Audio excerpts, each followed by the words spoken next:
question de défense des enfants palestiniens.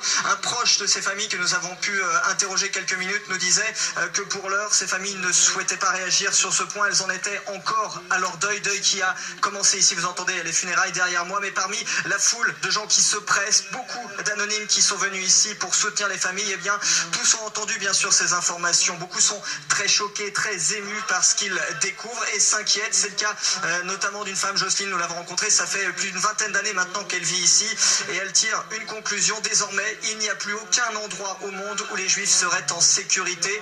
Elle invite d'ailleurs ses compatriotes à revenir ici en Israël pour là où, nous dit-elle, ils seront plus en sécurité. D'autres ne veulent pas sombrer dans cette peur. Ils veulent relativiser au maximum. Ils ont surtout peur d'un amalgame qui pourrait avoir lieu. Vous savez qu'ici, la religion, le terrorisme, la proximité avec les territoires palestiniens posent énormément de problèmes. C'est une question très sensible.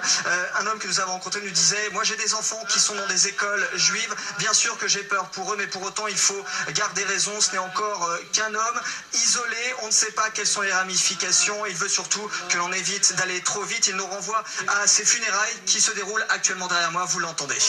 Voilà, Benoît Petier, donc...